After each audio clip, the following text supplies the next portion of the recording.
പിണറായിയും CPM ഒക്കെ ഏറെ പ്രതീക്ഷിച്ചിരുന്നതാണ് ഈ RSSൻ്റെ ഒക്കെ ഒരു സഹായത്തോടു കൂടി വീണ്ടും അധികാരത്തിലൊക്കെ വരും, കോൺഗ്രസ് കേരളത്തിൽ ഇല്ലാതാകുമെന്നൊക്കെ. പക്ഷെ തിരിച്ചല്ലേ സംഭവിച്ചത്? ഞാൻ അങ്ങനെ വിചാരിച്ചിരുന്നത്. അതായത് വെച്ചാൽ ഇവർക്ക് എനിക്ക് രണ്ട് തവണ പറ്റിയിട്ടുണ്ട്. ഒന്ന് ലോക്സഭ ഇലക്ഷനിലും ഒന്ന് ഇപ്പോഴും. കാരണം കോൺഗ്രസിൻ്റെ സീറ്റ് ലോക്സഭയിൽ പരമാവധി കുറയ്ക്കേണ്ടത് ഇവരുടെ ആവശ്യമാണ്, RSSൻ്റെ ആവശ്യമാണ്. കോൺഗ്രസ് വിമുക്ത ഭാരതമാണ് RSSൻ്റെ ലക്ഷ്യം, അല്ലാണ്ട് കമ്മ്യൂണിസ്റ്റ് വിമുക്ത ഭാരതമല്ല അവരുടെ ലക്ഷ്യം. അപ്പോൾ സ്വാഭാവികമായിട്ട് ഇവരുടെ കോൺഗ്രസിനോട് ഒരു സ്നേഹമില്ലാത്ത ആളാണ് പിണറായി വിജയൻ. ഇന്ത്യ സഖ്യത്തിൽ തന്നെ CPM ആക്റ്റീവായി ചേരാതിരിക്കാൻ കാരണം പിണറായി വിജയനാണ്. മാത്രമല്ല കണ്ണൂരിലെ ഇവരുടെ ഏറ്റവും ഇടയിലെ കീറാമുട്ടി, ഇവരുടെ ആദ്യകാലത്തെ നിലപാട് പോലെ ഇപ്പം RSSൻ്റെ നിലപാടും CPM നിലപാടും ഏക സിവിൽ കോഡാണെങ്കിലും പല വിഷയങ്ങളും ഒന്ന് തന്നെയായിരുന്നു. പിന്നെ പിണറായി പാർട്ടി സെക്രട്ടറിയായി മുസ്ലിം സുഹൃത്ത് പൈസ ഒക്കെ ഉണ്ടാക്കാൻ തുടങ്ങിയതിന് ശേഷമാണ് ഈ സമീപനത്തിൽ മാറ്റം വന്നത്. പിന്നെ BJP കേന്ദ്രത്തിൽ അധികാരത്തിലും വന്നു. മുമ്പ് മാരാർജീനെയൊക്കെ ജയിപ്പിക്കാൻ വേണ്ടി ഒരുമിച്ച് മത്സരിച്ച ആളുകളാണ് അവർ. അപ്പോൾ അതുകൊണ്ട് ഇന്നലകളിലേക്ക് നോക്കിയാൽ ഇവർ തമ്മിൽ ഒരു ബന്ധം ഉണ്ടാക്കാൻ ബുദ്ധിമുട്ടൊന്നുമില്ല. പിന്നെ ഇന്ദിരാഗാന്ധിക്കെതിരെ അവരെല്ലാം കൂടി ഒരുമിച്ചായിരുന്നു അടിയന്തരാവസ്ഥ കാലത്തും എല്ലാം തന്നെ പ്രവർത്തിച്ചുകൊണ്ടിരുന്നത്. അങ്ങനെ ജയിലിൽ ഇവർക്കൊരു ബന്ധമുണ്ട് പരസ്പരം. അപ്പം പിന്നെ പിണറായി ഇവരുടെ ഇടയിൽ ആകപ്പാടുണ്ടായിരുന്ന കണ്ണൂരെ രാഷ്ട്രീയ കൊലപാതകം, അത് പിണറായി മുൻകൈയിട്ട് അത് എടുത്താൽ നിർത്തി. പിന്നെ RSSൻ്റെ കണ്ണൂരിലെ ഏറ്റവും വലിയ ശത്രുവായ P ജയരാജനെ പാർട്ടിയിൽ ഒതുക്കി ഒന്നും അല്ലാതാക്കി. അപ്പം എല്ലാ അർത്ഥത്തിലും RSSന് പിണറായി ആവേണ്ടതാണ്. പിന്നെ ആകപ്പാടെ റിയാസിനെ മോളെ കെട്ടിച്ചു കൊടുത്തതാണ് പ്രശ്നം. പക്ഷേ അതിൽ കൺവേർഷൻ ഒന്നുമില്ലല്ലോ. അപ്പോൾ അതുകൊണ്ടൊരു പ്രശ്നമാണ്. പിന്നെ ടാക്ടിക്കലി RSSകാർ LDFന് വോട്ട് ചെയ്യും. പിന്നെ LDFൻ്റെ ഭരണം മോശമായിരുന്നില്ല എന്നാണ് ഞാൻ വിചാരിച്ചത്. മാത്രമല്ല ഇപ്പോഴാണ് ജമാഅത്തെ ഇസ്ലാമിയാണ് ഈ ഗവൺമെൻറ്റിനെ UDFനെ സപ്പോർട്ട് ചെയ്യുന്നത്, സതീശൻ അവരുടെ സ്വന്തം ആളാണ് എന്നുള്ള പ്രചാരണം വന്നു. പക്ഷേ അങ്ങനെ സംഭവിച്ചില്ല. അപ്പം ഞാനതിന് വേറൊരു ചർച്ചയിൽ നമ്മളവിടെ മുമ്പ് ഞാൻ പറഞ്ഞിട്ടുണ്ട്. നമ്മൾ ഇങ്ങനെയൊക്കെ പറയുന്നുണ്ടെങ്കിലും നമ്മൾ ഈ മനസ്സിലാക്കിയതുപോലെ ഒന്നുമല്ല RSS. അവർക്ക് പല സമയത്തും പല അജണ്ട ആയിരിക്കും. നമ്മൾ വിചാരിക്കുന്നതിൻ്റെ അപ്പുറമായിരിക്കും അവർ കാര്യങ്ങൾ കാണുക. നമ്മളൊരു 5 വർഷത്തെ 10 വർഷത്തെ കണ്ട് അവർ 50 വർഷം കണക്കാക്കിയായിരിക്കും ഇപ്പോൾ മൂവ് ചെയ്യുന്നത്. എന്ന് മോഡീനെ കഴിഞ്ഞ ലോക്സഭാ ഇലക്ഷനിൽ 250 സീറ്റിൽ ഒതുക്കിയ കാര്യം പറഞ്ഞുകൊണ്ട് നമ്മൾ പറഞ്ഞിട്ടുണ്ട്. ഏതാണ്ട് അതുപോലെയാണ് ഇപ്പോൾ സംഭവിച്ചത്. ആ പറഞ്ഞതുപോലെ ഒരു സഹായം കിട്ടിയിട്ടില്ല. സഹായം കിട്ടിയ അങ്ങനെ അല്ല എന്നുള്ളതാണ്. പിണറായി വിചാരിച്ചിട്ടുണ്ടാവും ഈ 80 സീറ്റ് എന്നൊക്കെ. മൂപ്പര് നല്ല കോൺഫിഡൻ്റ് ആയിരുന്നു. അത് വെറുതെ പറയുന്നതല്ല, അത് സർവീസ് സംഘടനകളായിട്ട് ബന്ധപ്പെട്ട ആളുകളൊക്കെ എന്നോട് വന്നിട്ടുണ്ട് 80 സീറ്റ് കിട്ടും ഉറപ്പാണെന്ന്. അപ്പോൾ അതിന് കാരണം ഈ വെറും ഭരണം കൊണ്ട് മാത്രമല്ല, ചില സമയത്ത് വോട്ടുണ്ട്. കാരണം മുസ്ലിം മൈനോറിറ്റി എതിരായെന്ന് ഉറപ്പാണ്, ക്രിസ്ത്യൻസും എതിരായിട്ടുണ്ട്. അപ്പം അവിടെ ആ ചോദിക്കുന്ന വോട്ട് എവിടെ നിന്ന് വേണം? അതിന് ആളുകളെ ജയിപ്പിക്കാനും തോൽപ്പിക്കാനുള്ള വോട്ട് കേരളത്തിൽ RSSനുണ്ട്. പക്ഷെ സംഭവിച്ചിട്ടില്ല. RSSൻ്റെ വോട്ട് BJPക്ക് തന്നെ പോയിട്ടുണ്ട്. അതുകൊണ്ട് BJP നല്ല പെർഫോമൻസ് ആണല്ലോ. രാജീവ് ചന്ദ്രശേഖർ വരെ ജയിച്ചു. RSS വലിയ താല്പര്യമില്ലാത്ത ആളാണ് രാജീവ് വരെ ജയിച്ചു. അപ്പം സംഭവം എന്ന് വെച്ചാൽ നേരിട്ട് നമുക്ക് തേച്ചെന്ന് തോന്നിയില്ലെങ്കിൽ സംഭവം തേപ്പായിരുന്നു, മനഃപൂർവ്വം തേച്ച് കൊടുത്തത്. എനിക്ക് തോന്നുന്നത് സംഭവം എന്ന് വെച്ചാൽ ഈ PM ശ്രീയിൽ ഒപ്പിട്ടില്ലേ, അതൊരു നല്ല ബോൾഡായിട്ടുള്ള അറ്റംപ്റ്റ് ആയിരുന്നു പിണറായിയുടെ. പക്ഷെ അത് ഈ CPI എന്നുള്ള ഈർക്കില പാർട്ടി എന്തോ 2 ഡയലോഗ് അടിച്ചപ്പോൾ മൂപ്പരത് പിൻവാങ്ങി. അതോടുകൂടി RSSന് മൂപ്പരുള്ള കോൺഫിഡൻസ് പോയെന്ന് എനിക്ക് സംശയം. RSSനെ സംബന്ധിച്ചുള്ള കേരളത്തിൽ ഭരണം കിട്ടുന്നതിനെക്കാട്ട് അവർക്ക് താല്പര്യമുള്ളതെന്ന് വെച്ചാൽ വിദ്യാഭ്യാസ രംഗത്തൊക്കെ പിടിമുറുക്കുക എന്നുള്ളതാണ്. അതാണ് അവരുടെ ലക്ഷ്യം. നിങ്ങളെ കാണുന്ന അധികാരം ഒന്നുമല്ല. അപ്പോൾ അതിന് ഒരുപക്ഷെ ഗുണം ചെയ്യുന്ന ഒന്നായിരുന്നു PM ശ്രീ എന്ന് അവർ കണ്ടിട്ടുണ്ടാവും. അപ്പോൾ പിണറായി എന്ന് വെച്ചാൽ ഒരു കാല് മുമ്പോട്ട് വെച്ചാൽ പിന്നെ പിന്നോട്ട് എടുക്കുന്ന പരിപാടി ഇല്ലാത്ത ഒരാൾ എന്നാണ് പൊതുവെ മൂപ്പരുടെ ഇമേജ്. പക്ഷേ ഇക്കാര്യത്തിൽ പുറകോട്ട് പോയി. അതും CPIനെ പോലെ ഈർക്കിൽ പാർട്ടി പറഞ്ഞിട്ട്. അപ്പോൾ അതിൽ നിന്ന് മൂപ്പർ അത്ര ഡിപ്പെൻഡ് ചെയ്യാൻ പറ്റില്ല എന്ന് തോന്നൽ അവർക്ക് വന്നിട്ടുണ്ടാവും. ഞാനല്ലാതെ മറ്റു കാരണമൊന്നും കാണുന്നില്ല. അല്ലെങ്കിൽ ഇവർ നാച്ചുറലി ഇവർ കോൺഗ്രസിനെതിരെ ഇവർ ഒന്നിക്കേണ്ടതാണ്. പിണറായി ആണെങ്കിൽ കോൺഗ്രസിനോട് ഒരു ദയാദാക്ഷിണ്യം ഇല്ലാത്ത ആളാണ്.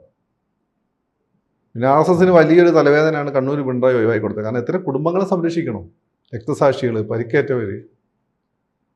കണ്ണൂർ അവർ ചിലവാക്കുന്നത് ഹ്യൂജ് എമൗണ്ടാണ്. അവരുടെ റിസോഴ്സ് തന്നെ വലിയ രീതിയിൽ കണ്ണൂർ കേന്ദ്രീകരിച്ചതായിരുന്നു. പിന്നെ ഇവരുടെ കെയർ ഓഫിൽ ജയിലിൽ പോയ ഒരുപാട് പ്രതികളുണ്ടല്ലോ, അവരുടെ കുടുംബം അങ്ങനെ ഒരുപാട്. അത് രണ്ടും കൂടെ CPMന് പിന്നെ കേരളത്തിലെ സിസ്റ്റം അനുസരിച്ച് അവരങ്ങോട്ട് അത് മെയിൻറ്റെയിൻ ചെയ്യും. ഇവരെ സംബന്ധിച്ചോ അതല്ലല്ലോ. എനിക്ക് അല്ല CPM പിന്നെ ഈ നമ്മൾ പറയത്തില്ലേ CPI കോഓപ്പറേറ്റീവ് സൊസൈറ്റിയിലൊക്കെ ജോലിയൊക്കെ കൊടുക്കും. ഇഷ്ടംപോലെ സൊസൈറ്റി ഉണ്ട് അവിടെ. ഇവിടെ RSS അങ്ങനെ സംവിധാനം ഇല്ലല്ലോ. അപ്പോൾ അത് RSS വലിയ ആശ്വാസമായിരുന്നു. മാത്രമല്ല പിണറായിയുടെ പല നിലപാടുകളും സത്യത്തിൽ ഈ അവസാന ഘട്ടത്തിലേക്ക് വരുന്ന സമയത്ത് ഇപ്പം ഈ വെള്ളാപ്പള്ളി എടുക്കുന്ന പല നിലപാടുകളും നമുക്കറിയാം മുസ്ലിം വിരുദ്ധ നിലപാടുകളാണ്. മുസ്ലിം ലീഗ് വിരുദ്ധ എന്നൊക്കെ മൂപ്പര് പറയുമ്പോൾ പോലും പ്രത്യക്ഷത്തിൽ അതിൽ മുസ്ലിം വിരുദ്ധതയുണ്ട്. അപ്പം അതിനൊക്കെ തന്നെ ഒരു എന്താണ് പറയുക തള്ളിക്കളയാൻ CPM തയ്യാറായിട്ടില്ല. പിണറായി അദ്ദേഹത്തെ ചേർത്ത് പിടിക്കുകയാണ്. അപ്പോൾ ഈ സാഹചര്യത്തിലെല്ലാം കൊണ്ട് തന്നെ കോൺഗ്രസിനോടുള്ള വിരോധം എല്ലാം കൂടി വെച്ചുകൊണ്ട് ഒരു CPM-ന് ഒരു സപ്പോർട്ട് അത് സംഭവിച്ചിട്ടില്ല. ആ സംഭവം ഞാൻ കാണുന്നത് പ്രധാനമായും PM ശ്രീയിലുണ്ടായിട്ടുള്ള ഒരു പിന്നോട്ടടിയാണ് അതിൻ്റെ ഒരു പ്രധാനപ്പെട്ട കാരണം. അത് മാത്രമേ ഉള്ളൂ. അതൊരു കാരണമായിരിക്കുക. രണ്ട് BJP വേറെന്തോ ലക്ഷ്യം ഉണ്ടാവാം. കാരണം ഇപ്പം ഇവിടെ കോൺഗ്രസ് BJP അല്ല RSSന് ഇപ്പം ഇവിടെ കോൺഗ്രസ് തകർന്നു കഴിഞ്ഞാൽ ആ സ്ഥലത്ത് BJP കയറി വരും. അങ്ങനെ കയറി വരുന്ന BJP എന്ന് വെച്ചാൽ രാജീവ് ചന്ദ്രശേഖരൻ്റെ BJP ആയിരിക്കും. രാജീവ് ചന്ദ്രശേഖരൻ്റെ BJP എന്ന് വെച്ചാൽ RSSന് അത്ര ഹോൾഡുള്ള BJP അല്ല. അത് നമ്മളിപ്പം പൊതുവെ വീഡിയോ ഇടുമ്പം തന്നെ കാണാം. നമ്മൾ കഴിഞ്ഞ സുരേഷിനെ പറ്റി ഞാനത് പറഞ്ഞാൽ അന്വേഷണം വന്നിട്ട് ചെയ്തൊരു സാധനമാണ്, ഒരു വീഡിയോ ഇട്ട് അത് ആദ്യം ഓടിയിട്ടില്ല. അപ്പോൾ സുരേഷ് എന്തോ അവരുടെ നെഗറ്റീവ് ലിസ്റ്റിലാണ്. നമ്മൾ വീഡിയോ കാണുന്നത് ഇപ്പം BJPക്ക് അനുകൂലമായ വീഡിയോ ആണ് നല്ലൊരു RSS അനുഭാവികളാണ്. BJP അനുഭാവികളെക്കാട്ടും കൂടെ RSS അനുഭാവികളാണ്. നമ്മൾ ഈ വീഡിയോ നോക്കിക്കഴിഞ്ഞാൽ BJPയുടെ ഏതാണ്ട് RSSൻ്റെ ഏതാണ്ട് മനസ്സിലിരിപ്പ് എന്താണ്, അനുയായികളുടെ മനസ്സിലിരിപ്പ് എന്താണെന്ന് നമുക്ക് മനസ്സിലാവും. അപ്പോൾ അങ്ങനെ വരുമ്പോൾ സ്വാഭാവികമായിട്ട് അടുത്ത് സുരേഷും ഒക്കെ അടുത്ത മിനിസ്ട്രിക്ക് അത് ഇരിക്കും. അപ്പോൾ അങ്ങനെ പെട്ടെന്ന് വേണ്ട, RSS നന്നായി പിടിമുറുക്കിയതിനു ശേഷം മതി എന്ന ഫീലായിരിക്കാം. അങ്ങനെ പല സമയത്തും ഇങ്ങനെ BJPനെ ഭയങ്കരമായിട്ട് വളർത്തി RSSന് പ്രശ്നമായിട്ടുണ്ട്. കഴിഞ്ഞ ലോക്സഭാ ഇലക്ഷനിൽ സംഭവിച്ചതാണ്. ദേശീയ തലത്തിൽ RSSനെ മറികടക്കാൻ BJP നന്ദ ശ്രമിച്ചു. അതിന് 8 മണി അവർ കൊടുത്തു. അന്ന് ഇപ്പം അത് കൊടുക്കാനുള്ള ശേഷി RSSനുണ്ട്. പക്ഷേ RSSനെക്കാളും BJP വളർന്നു കഴിഞ്ഞാൽ എന്ത് ചെയ്യുമെന്ന് വെച്ചാൽ ഈ ശേഷി പോയി. ഈ കോൺഗ്രസ് ഒന്നും ഒരു ദിവസം കൊണ്ടല്ല ഇങ്ങനെ കറപ്റ്റഡ് ആയത്. ആദ്യം ബ്രിട്ടീഷുകാർ ഈ സെൻട്രൽ ലെജിസ്ലേറ്റീവ് അസംബ്ലിയിലേക്ക് ഇലക്ഷനൊക്കെ നടത്തിയ സമയത്ത് കോൺഗ്രസിന് ഇതിൽ ചേരാനേ താല്പര്യമില്ലായിരുന്നു. പിന്നെ നെഹ്റുവിൻ്റെ ഒക്കെ താല്പര്യം കൊണ്ടാണ് ചേർന്നത്. ചേർന്ന് കഴിഞ്ഞപ്പോൾ 47 ആകുമ്പോൾ കോൺഗ്രസ് ഹൈലി കറപ്റ്റഡായി. CPM-ന് 47 ഈ ജനാധിപത്യത്തിൽ ചേരാൻ താല്പര്യമില്ലായിരുന്നു. 48 ഒക്കെ ആയപ്പോൾ അവർ ചേർന്ന് കഴിഞ്ഞാൽ ആദ്യ ഗവൺമെൻറ് വലിയ കുഴപ്പമില്ലാതെ പോയി. എന്നിട്ട് രണ്ടാമത്തെ ഗവൺമെൻറ് ആകുമ്പോൾ 50 ആരോണം വന്നിട്ടുണ്ട്. സപ്തകക്ഷി ഗവൺമെൻറ് ഒന്നും 50 ആരോണം വന്നു. പിന്നെ കുറേ കാലം CPM അധികാരത്തിലുണ്ടായിരുന്നില്ല. പിന്നെ 80-ൽ CPM അധികാരത്തിലെത്തി. ഇത്രയും സമയമുള്ള കോൺഗ്രസ് പോലെ വേറൊരു പാർട്ടിയായിട്ട് 50-യുടെ കാര്യത്തിൽ CPM-ഉം വന്നു. ഏറ്റവും കൂടുതൽ 50 ആരോണം വന്ന് ഈ ഗവൺമെൻറ്റിൻ്റെ സമയത്താണ്, ഈ 10 വർഷത്തിലിടയ്ക്കാണ്. സ്വജന പക്ഷപാതം വന്നു, അഴിമതി വന്നു, ഇങ്ങനെ. അപ്പോൾ ഞാൻ പറഞ്ഞതെന്ന് വെച്ചാൽ നിങ്ങൾ എത്ര ഡിസിപ്ലിൻഡാണ്, അധികാരം നിങ്ങൾ ദുഷിപ്പിക്കും. അപ്പോൾ RSSന് അജണ്ട നടപ്പിലാക്കണമെങ്കിൽ ആളുകൾക്ക് അത്രയും ഇൻറ്റഗ്രിറ്റി വേണം. അതൊരു 1000 വർഷത്തെ അജണ്ടയ്ക്കാണ് അവർ മുന്നോട്ട് വെക്കുന്നത്. അതിന് ആളുകൾ ആ രീതിയിൽ ട്രെയിൻ ചെയ്തുകൊണ്ട് വരണം. അതപ്പോൾ അതിന് വലിയൊരു വികാസമാണ് അധികാരം ആളുകളെ ദുഷിപ്പിക്കും. അല്ലെങ്കിൽ അവരുടെ കയ്യിൽ നിൽക്കുക, യോഗി ആദിത്യനാഥിനെ പോലെ അല്ലെങ്കിൽ ഫഡ്നാവിസിനെയൊക്കെ പോലെ അവരുടെ കയ്യിൽ നിൽക്കുന്നതായിരിക്കണം. അവരിൽ നിന്ന് കയറാൻ പാടില്ല.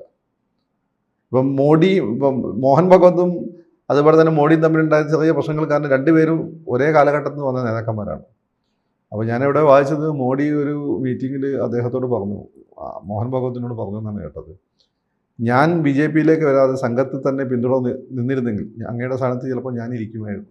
അതൊരു വിഷയമാണ്. RSSന് അങ്ങനെ ഇതൊക്കെ ഹിയർസയാണ്, നമുക്കറിയില്ല, നടന്നിട്ടുണ്ട്. റിപ്പോർട്ട് വായിച്ചതാണ്, ഇവിടെ ഒരു ഇന്ത്യൻ സോഴ്സുള്ള ആരോ കോട്ട് ചെയ്തതാണ്. അപ്പം അങ്ങനെ ഒരു അവധി ഇനി വരാൻ RSS ചിലപ്പോൾ ഇഷ്ടപ്പെടുന്നുണ്ടാവില്ല. നമ്മൾ ചിന്തിക്കുന്ന പോലെ അല്ല RSS ചിന്തിക്കുക. അപ്പോൾ കോൺഗ്രസ് വന്നോട്ടെ, കുറച്ചുകൂടി സിറ്റുവേഷൻ നോക്കട്ടെ, ലീഗും ജമാഅത്തെ ഇസ്ലാമിയൊക്കെ ഭരിക്കട്ടെ. അപ്പോൾ ഹിന്ദുക്കൾ കുറച്ചുകൂടി ഹൈന്ദവ ബോധം ഉണ്ടാക്കട്ടെ, അത് ഹിന്ദുത്വമായി മാറട്ടെ. എന്നിട്ട് നമ്മളൊരു പ്രചാരകനെ അങ്ങോട്ട് കൊടുത്തിട്ട് അയാളെ യോഗി ആദിത്യനാഥിനെ പോലെ, യോഗി ആദിത്യനാഥ് ഇപ്പോൾ RSS അല്ല വന്നതെങ്കിൽ പോലും RSSനെക്കാട്ടും വലിയ RSS ആണ് ഇപ്പോൾ. അങ്ങനെ ഒരു പരിപാടിയാണത്. RSSന് നിങ്ങൾ സാധാരണ ബുദ്ധി ഇപ്പം പറയുന്നുണ്ട്, ഈ പോക്കിരി രാജയിൽ പൃഥ്വിരാജ് പറയുന്നത് ചേട്ടൻ്റെ അടി സാധാരണ സ്പീഡിൽ ആലോചിച്ചാൽ മനസ്സിലാവില്ല. അതുപോലെ സാധാരണ ബുദ്ധി ഉപയോഗിച്ചാൽ നമുക്ക് RSSനെ മനസ്സിലാക്കാൻ പറ്റില്ല. നമുക്ക് ഗസ് ചെയ്യാനതൊക്കെ പറ്റുള്ളൂ. പക്ഷേ നമ്മൾ വിചാരിക്കുന്നത് മാത്രമായിരിക്കില്ല RSSൻ്റെ മനസ്സിൽ നിന്ന് നമുക്ക് മനസ്സിലാവും. അപ്പോൾ RSSനെ പിടികിട്ടാൻ ഇത്തിരി ബുദ്ധിമുട്ടാണ്, ഭയങ്കര ബുദ്ധിമുട്ടാണ്. കാരണം അത് പല രീതി സാധാരണ രാഷ്ട്രീയ പാർട്ടികൾ പോലെയല്ല. എന്നാൽ ഒരു വ്യവസ്ഥാപിതമായ ഇൻ്റലിജൻസ് വിങ്ങും അല്ല. എന്നാൽ ലോകത്തുള്ള ഏറ്റവും വ്യവസ്ഥാപിതമായ ഇൻ്റലിജൻസ് വിങ്ങിനെക്കാട്ടും അവർ പവർഫുള്ളാണ്. അവരേതാണ്ട് ജൂതന്മാരെ പോലെയാണ് RSS. എല്ലായിടത്തും നിങ്ങൾ വിചാരിക്കുന്ന ലോകത്ത് എല്ലാ രാജ്യത്തും RSSകാരുണ്ട്. അവർക്ക് ഈ കൂറ് പ്രസ്ഥാനത്തോട് മാത്രമേ ഉള്ളൂ. അവർ പല ജോലികൾ ചെയ്യുന്ന ആളുകളായിരിക്കും.